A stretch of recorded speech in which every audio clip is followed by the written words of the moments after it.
아멘. 오늘 우리에게 주시는 하나님의 말씀 사무엘상 18장 6절부터 14절까지의 말씀입니다. 우리가 살면서 이렇게 보면 참 마음속에 많은 상처들을 받으면서 살아갑니다. 상처받는 이유는 여러 가지지요. 말 한마디에 상처를 받고 상대방의 표정, 그 상대방의 야릇한 눈빛 하나에도 상처를 입으면서 살아가는 것이 오늘 우리의 연약한 마음입니다. 세상에서는 상처라고들 많이 말을 합니다마는 우리 교회 안에서는 특별히 그 부분에 대해서 시험에 든다 하는 표현을 쓸 때가 많이 있지요. 시험에 들 때가 많아요. 그래서 사실 저도 염려가 되기는 합니다. 우리 교인들 가운데 목사의 말 한마디 때문에 시험 드는 성도가 있지 않을까? 이 목사의 눈빛 때문에 시험에 드는 성도가 있으면 어떻게 하나 하는 그런 염려가 늘 됩니다마는 그래도 또 말 한마디에 신경을 쓰고 눈빛 하나에도 신경을 씁니다마는 그래도 실수할 때가 많이 있고 그게 참 안타까움이 큽니다. 그런데 여러분, 더 큰 문제가 있지요. 상처를 받는 것도 문제이지만 내가 가진 상처는 또 다른 상처를 만들어낸다는 겁니다. 상처는 또 다른 상처를 낳게 됩니다. 어느 집에 술을 마시지 않으면 단 1시간도 살 수 없는 알코올 중독자 아버지에게 두 아들이 있었습니다. 그래 결국 그 아버지는 술 때문에 폐가 망신하고 말았습니다. 그 아버지를 보면서 후에 큰아들은 입에 술을 한 잔도 대지 않았습니다. 반면에 둘째 아들은 아버지처럼 술고래가 되었습니다. 그래서 그 두 아들에게 물었어요. 큰아들에게 당신은 왜 술을 마시지 않습니까? 물었더니 큰아들이 그렇게 대답합니다. 아니, 내가 어떻게 술을 마실 수가 있겠습니까? 둘째 아들에게 물었습니다. 당신은 왜 그렇게 술을 마십니까? 그랬더니 둘째 아들 대답이 비슷해요. 내가 어떻게 술을 안 마실 수 있겠습니까? 한 글자만 다릅니다.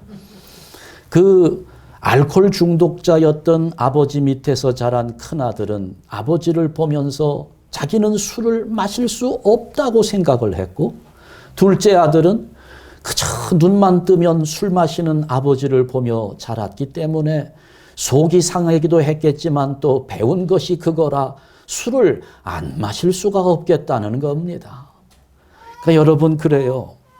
이게 아버지의 술 때문에 큰아들은 술을 안 마시게 되기도 하지만 작은 아들은 술고래가 되기도 하는 겁니다.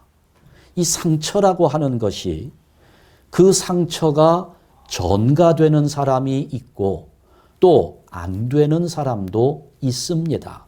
대단히 중요한 부분이에요. 오늘 본문으로 들어가 봅니다. 이스라엘 옆에 블레셋이라는 강대국이 있었습니다. 그 블레셋은 늘 이스라엘을 괴롭혔습니다. 나란히 살고 있는 나라인데 이게 꼭 마치 사자 옆에 살고 있는 개처럼 보이는 거예요.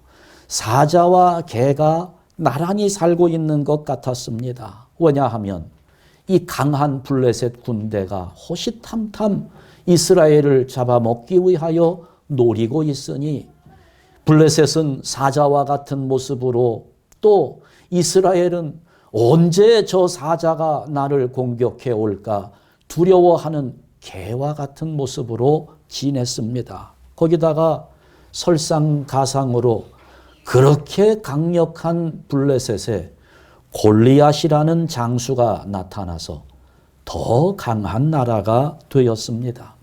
그러니 이스라엘 백성들은 늘 이 블레셋 때문에 또 골리앗 때문에 상처를 받고 있었습니다. 늘 불안해요. 두렵습니다.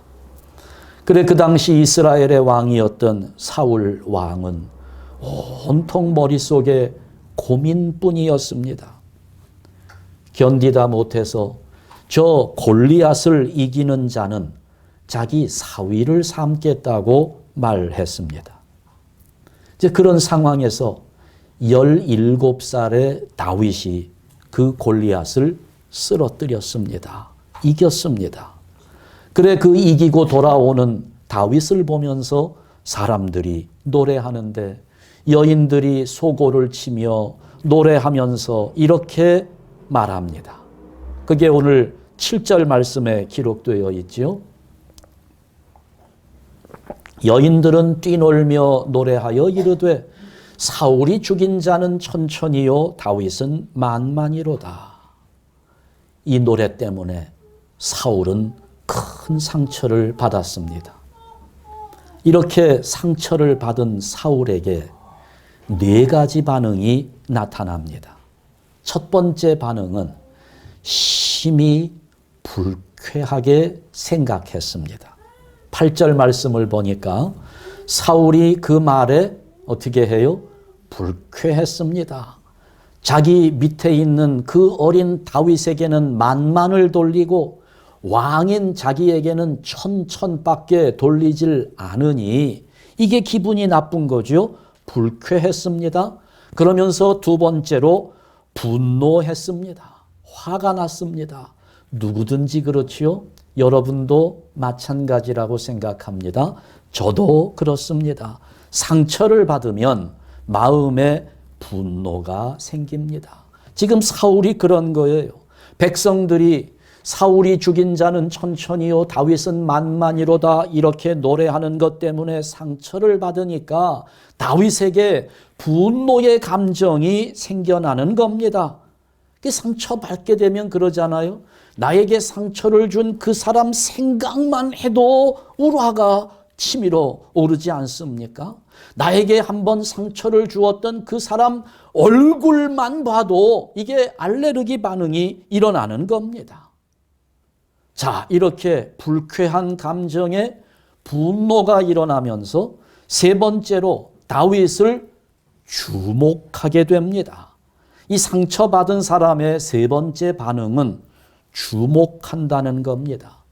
사울이 백성들로부터 상처를 받자 불쾌하게 여기고 분노하면서 다윗을 주목했다고 9절에서 말씀하고 있습니다. 9절 말씀을 보면 그날 후로 사울이 다윗을 어떻게 합니까? 주목하는 게 뭘까요? 여기서 지금 주목한다는 이 말, 우리는 한국어의 의미로 밖에는 이 말을 이해할 수가 없습니다만은 이걸 조금 더 정확하게 번역을 하자면 노려봤다는 겁니다. 째려봤다는 거예요. 여러분 언제 째려봅니까? 언제 노려봅니까? 아주 정확한 설명은요. 사자가 먹잇감을 발견했습니다. 그러면 그 사자는 먹잇감을 공격하기 위해서 몸을 웅크리고 그 먹잇감에 주목합니다. 먹잇감만 쳐다봅니다. 내가 언제 뛰어갈까 시점을 보기 위해서도 그렇고 그 먹잇감만 바라보는 거예요. 이렇게 사자가 자기의 먹잇감을 노리는 상태를 말하는 단어입니다. 주목했다는 거예요. 흠을 잡으려고 눈을 떼지 않는다는 뜻입니다. 사울은 다윗을 주목했습니다.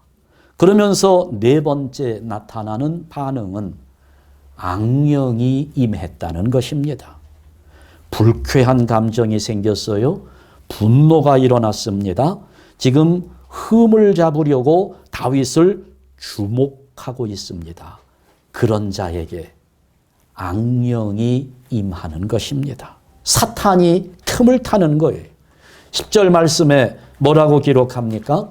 그 이튿날 하나님께서 부리시는 악령이 사울에게 힘있게 내림에 그가 집안에서 정신없이 떠들어대므로 이런 자에게 악령이 임하는 것입니다.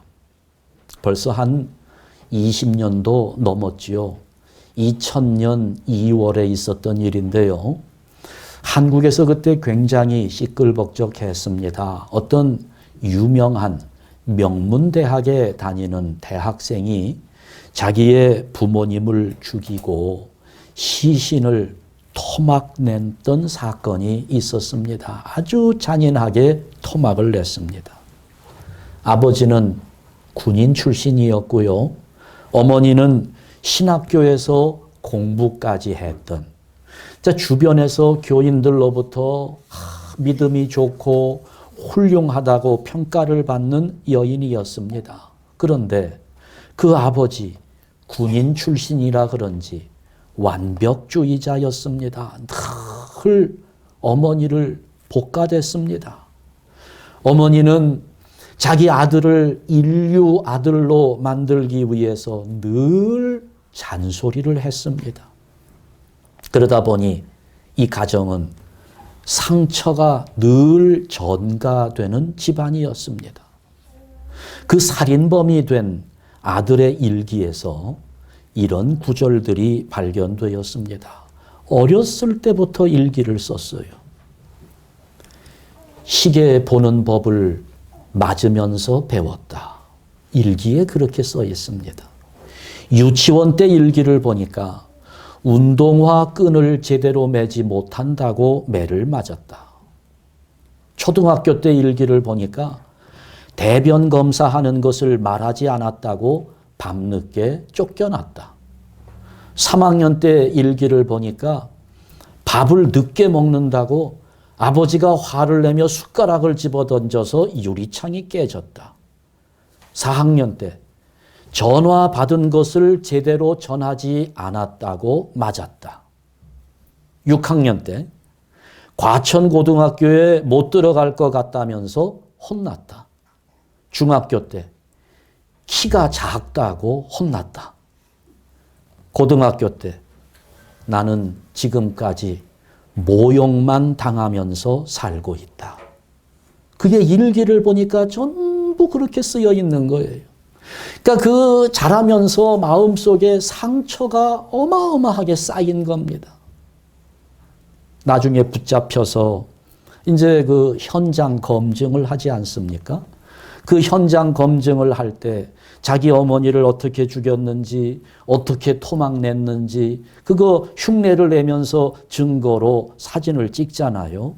그때 그 현장 증거를 남기기 위한 자리에서 그가 어머니를 토막내는 흉내를 내며 이렇게 중얼거리더랍니다.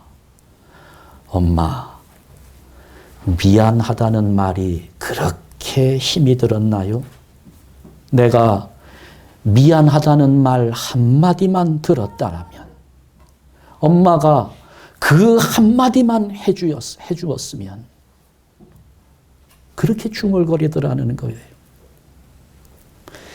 여러분, 이게 정말 아무리 악한 사람이라도 자기 부모를 죽이고 토막을 낸다는 것은 악령이 임하지 않고는 할 수 없는 일입니다.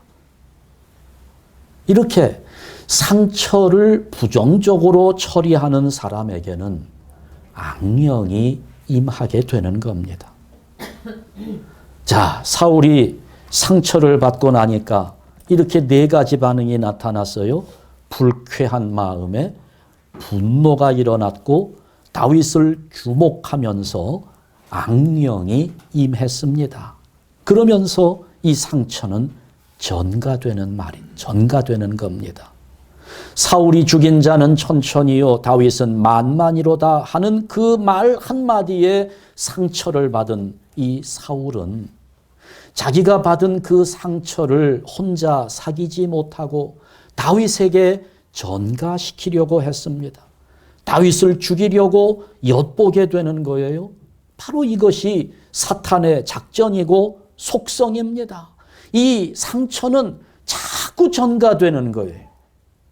어떤 분이 직장에 다니다가 사장님에게 상처를 받았습니다. 기분이 나빴어요. 집에 돌아오니 어머니가 계세요. 어머니에게 짜증을 부렸습니다. 어머니가 또 상처를 받죠. 어머니는 또 며느리에게 신경질을 부립니다. 또 며느리가 상처를 받아요. 화가 나서 부엌에 들어갔는데 고양이가 이렇게 웅크리고 앉아 있어요. 꼴도 보기 싫어요. 그래서 발로 냅다 걷어찼습니다. 고양이도 상처를 받아서 그래 고양이는 나가서 쥐를 잡아먹었대요. 여러분, 상처는 이렇게 독화살과 같아서 내가 상처를 받게 되면 이 화살을 빼가지고 다른 사람에게 쏘아대기 시작하는 겁니다. 군대에서도 보면 남자들은 다 알아요. 상관에게 괴로움을 많이 당한 군인일수록 부하를 더 괴롭힙니다. 여자들도 알잖아요. 시어머니에게 구박받았던 아내는 자기가 시어머니가 되면 자부 며느리를 더 괴롭히게 된다는 겁니다. 상처는 상처를 만들어내는 거예요. 미워하면서 닮는다는 말도 있습니다. 상처를 받으면 다른 사람에게 그 상처를 자꾸 전가시키려고 하는 마음이 우리에게 있어요. 사울은 상처를 전가했습니다.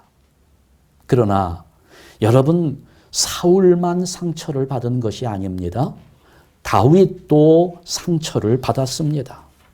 다윗의 상처, 첫 번째, 아버지에게 상처를 받았습니다. 하나님께서 사무엘에게 명령하셨습니다.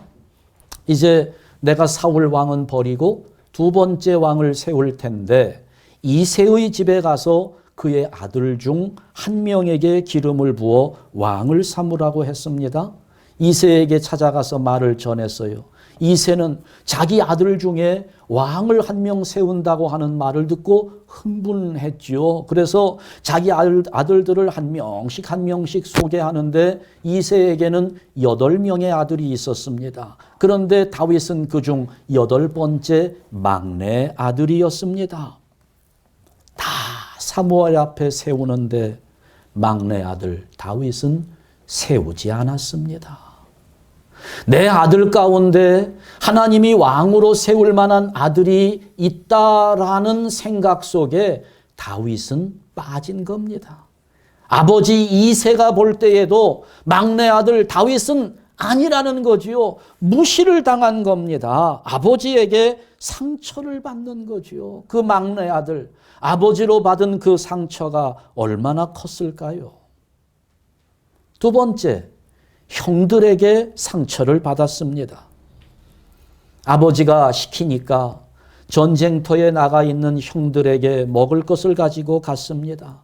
마침 골리앗 때문에 이스라엘 군사들은 다 숨어 있는 중이었습니다. 형들도 마찬가지로 숨어 있었습니다. 그때 다윗이 당당하게 말을 하는데 오늘 우리가 읽은 본문 앞장이죠. 사무엘상 17장 26절 말씀을 보니까 이 할례받지 않은 블레셋 사람이 누구이기에 살아계시는 하나님의 군대를 모욕하겠느냐 하고 큰 소리를 쳤어요. 다윗은 믿음이 좋았습니다. 하나님을 믿고 아니 이 이방인 골리앗 앞에 왜 하나님의 백성인 우리들이 벌벌 떨고만 있느냐. 그랬더니 큰형 엘리압이 그 말을 듣고 화를 내면서 다윗을 야단치는 겁니다. 17장 28절 보니 네가 어찌하여 이리로 내려왔느냐? 들에 있는 양들을 누구에게 맡겼느냐? 나는 내 교만과 내 마음의 완악함을 아노니 내가 전쟁을 구경하러 왔도다. 조그만 녀석이 까불지 말고 집에 가서 할 일이나 하지 와서 왜 큰 소리로 떠들고 있느냐고 큰 형이 야단을 치는 겁니다. 형들이 다윗에게 상처를 주었습니다. 교회에서도 이런 일 많잖아요. 나름 믿음을 가지고 열심을 좀 내려고 하면 같이 교회 생활을 하고 있는 옆에 있는 분들이 뭘 잘났다고 하면서 좀 잠잠히 조용히 신앙생활하라고 그렇게 말할 때가 있잖아요. 일 좀 열심히 하려고 하면 나선다고 혼내주고 일 좀 안 하면 또 안 한다고 욕을 먹어야 되고, 다윗은 나름대로 자기 믿음을 가지고 하나님을 향한 열심에 왜 우리가 이방인들 앞에서 두려워해야 되느냐 믿음을 이야기했는데 혼난 거예요. 잘난 척하지 말고 집에 가서 양이나 보라는 겁니다. 세 번째, 사울 왕에게 상처를 받았습니다. 다윗에게 가장 큰 상처를 준 사람이 바로 사울 왕이었습니다. 사실 다윗은 그랬어요. 다윗은 사울 왕도 사랑했고 나라를 사랑했습니다. 그런데도 사울 왕은 다윗을 몇 번이고 죽이려고 했습니다. 이 사울 왕이 다윗에게 큰 상처를 여러 번 주었습니다. 그러니 다윗의 주변을 보면 많은 사람들이 다윗에게 상처를 주었습니다. 다윗을 믿어주고 다윗을 인정해주는 사람은 별로 없었어요. 아버지도 무시했고 형들도 인정해주지 않았습니다. 사울 왕은 자기를 죽이려고만 합니다. 그런데 보세요. 사울 왕은 상처를 받았을 때 자기가 받은 상처의 독화살을 다윗에게 쏘아댔습니다. 그러나 다윗은 이렇게 상처를 받았을 때 어떻게 합니까? 바로 이것이 믿음을 가진 사람들의 상처 요리법입니다. 오늘 우리가 상처 요리법을 배워야 돼요. 어떤 분은 그러더라고요. 목사님은 상처를 잘 안 받으시지요? 왜요? 왜 그렇게 보시나요? 목사님은 늘 말씀을 보시고 기도하시고 그렇게 사시는데 무슨 상처를 받으시겠어요? 오해하지 마십시오. 목사도 상처가 많습니다. 저도 상처를 많이 받아왔어요. 목회 33년 해왔습니다. 33년 동안 정말 많은 상처를 받아왔습니다.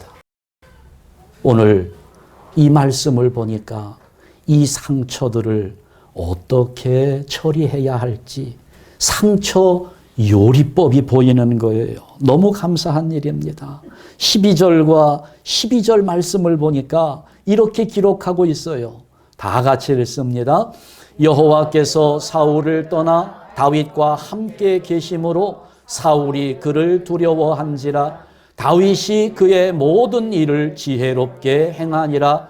여호와께서 그와 함께 계시니라. 아멘. 다윗은요, 자기가 받은 상처를 남에게 전가시키지 않았습니다. 그리고 어떻게 행동했다고요?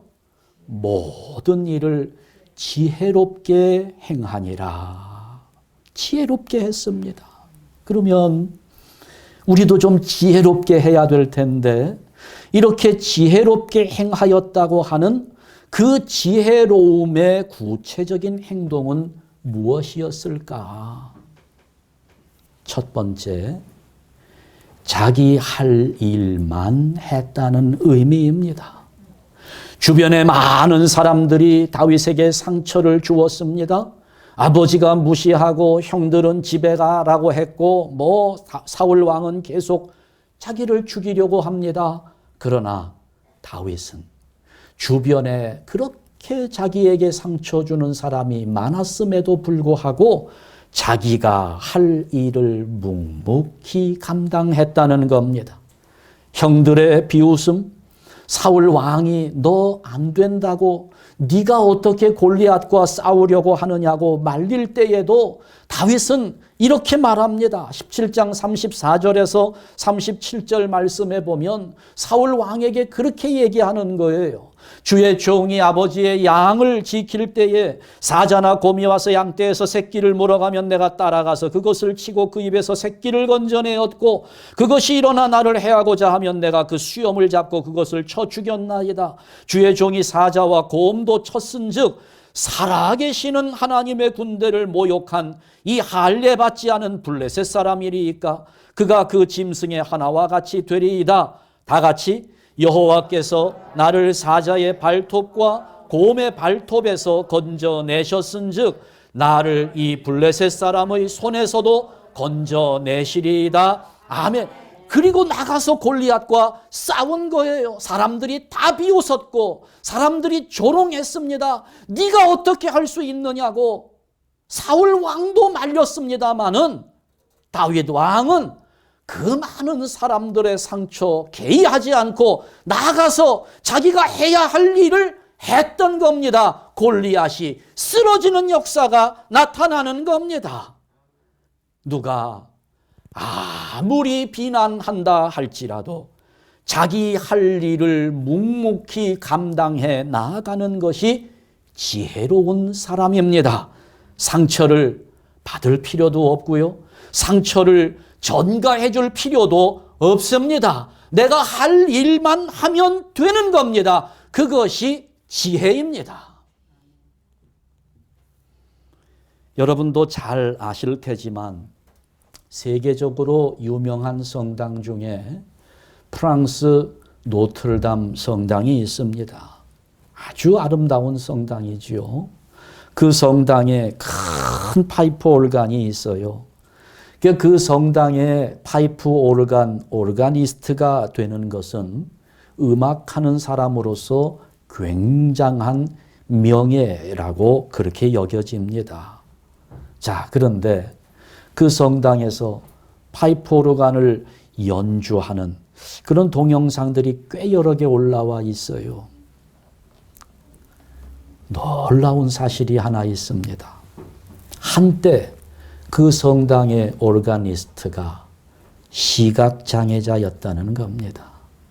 앞을 보지 못하는 사람인데 이 파이프 오르간을 연주하는 거예요. 여러분 파이프 오르간 본 적 있습니까? 건반이 4층으로 되어 있습니다. 4층짜리 건반에 얼마나 그 버튼들이 많이 있는지 몰라요? 연주하면서 그 버튼들을 다 조작해야 되고 어느 건반을 눌러야 되는지를 결정해야 되고, 그런데 그 많은 키들을 다 사용하면서 연주를 해요. 모든 사람이 놀랐습니다. 앞을 보지 못하는 사람인데, 더더군다나 그분은 바하의 곡에 한해서는 전 세계의 최고 권위자라는 겁니다. 어떤 목사님이 그것을 보다가 깜짝 놀란 마음에 물어봤대요. 반주자님, 앞을 보지 못하는 시각장애인이신데 어떻게 그렇게 파이프 오르간 연주를 잘 하십니까? 그분의 대답이 아주 의미심장합니다. 나는 하나도 보이지 않습니다. 앞을 볼 수가 없습니다. 그래서 나는 볼 수 없기 때문에 아무것도 모르고 아무것도 할 수 없습니다. 딱 한 가지, 이것만 알고 이것만 열심히 합니다. 이렇게 대답했다는 거예요. 그것만 하는 거예요. 주변 사람들의 하는 말들, 주변 사람들의 손가락질들, 여러분 거기에 우리의 신경을 분산시킬 것이 아니라, 거기에 우리의 마음을 빼앗길 것이 아니라, 내 주변 때문에 내가 좌지우지 될 것이 아니라 내가 해야 할 일, 그저 묵묵히 행하고 나아가는 것이 지혜로운 자의 행동이라는 것입니다. 두 번째, 하나님이 함께 하실 것을 믿었습니다. 언제 어디서나 하나님은 나와 함께 하고 계신다는 사실을 믿고 행하는 것이 지혜로운 사람입니다. 그래서 다윗은 어떤 상처를 받아도 그 상처를 다른 사람에게 전가시키지 않고 당신들이 나를 조롱해도 당신들이 나를 무시해도 당신들이 나를 비난해도 하나님은 항상 나와 함께 하신다는 믿음을 가졌던 지혜로운 사람입니다. 주변 사람들이 다 다윗에게 상처를 주었습니다. 아버지도 형들도 사울 왕도 다 다윗을 무시했어요. 그러나 다윗은 분명한 것 한 가지, 하나님은 나를 무시하지 않는다. 하나님은 내 편이다. 다 나를 무시해도 하나님은 나와 함께하고 계신다는 사실을 믿었던 지혜로운 사람이었다는 겁니다. 태국에 가보면 400억 원짜리 금불상이 있다고 그래요. 그 금불상이 얼마나 큰지, 하여튼 순금으로 만들어졌는데 값으로 따지면 400억 정도 된다고 하는 겁니다. 근데 전 세계에서 금불상으로 따지면 가장 큰 금불상이래요. 여러분, 그 금불상이 어디서 났을까요? 그 금불상은 길거리에서 주운 것입니다. 어느 마을에 콘크리트로 만들어진 큰 불상이 저쪽 한 길거리 옆에 쓰러져 있었습니다. 버려진 불상입니다. 시멘트로 만들어진 거. 그러니 얼마나 흉물스러웠는지 몰라요. 오랜 세월 흘러가면서 시멘트가 벗겨지고 금이 가고 깨진 부분도 있고, 그러니까 그 동네 아이들이 그 불상 위에 올라가서 놀기도 하고 아주 훌륭한 놀이터잖아요. 엄청 큰 불상인데 소를 끌고 가던 농부가 그 불상의 손가락에다가 끈을 매어 놓고 소를 보관하기도 하고, 그런데 어느 날 그 마을에 도시계획이 세워진 겁니다. 그래서 길을 내는데 그 도시계획상의 도로 한가운데 이 큰 불상이 있는 거예요. 그래 그 불상을 치워야 되는데 큰 기중기를 가지고 들어 올렸습니다. 들어 올리는데 이게 얼마나 무거운지 들어 올리는 중에 그 기중기의 끈이 끊어져 버렸습니다. 그러니 이게 뚝 떨어지면서 불상이 산산조각 깨져 버리는데 보니까 그 안에 누런 것이 보이더래요. 그래 어떤 인부가 심상치 않게 여기고 그걸 하나씩 다 벗겨서 보니까 그 안에 금덩어리 불상이 들어있었던 겁니다. 수백 년 동안 그 길 옆에서 비바람을 맞으며 있었던 그 안에 400억짜리 금덩어리가 들어있었더라는 겁니다. 여러분, 제가 지금 불상을 이야기하고자 함이 아니라요. 잘 기억하십시오. 여러분, 우리는 누가 상처를 주어도, 누가 비난한다 할지라도, 누가 나를 욕한다 할지라도 속은 금덩어리로 채워져 있는 존재임을 믿으시기 바랍니다. 겉모양은 초라할지 몰라요.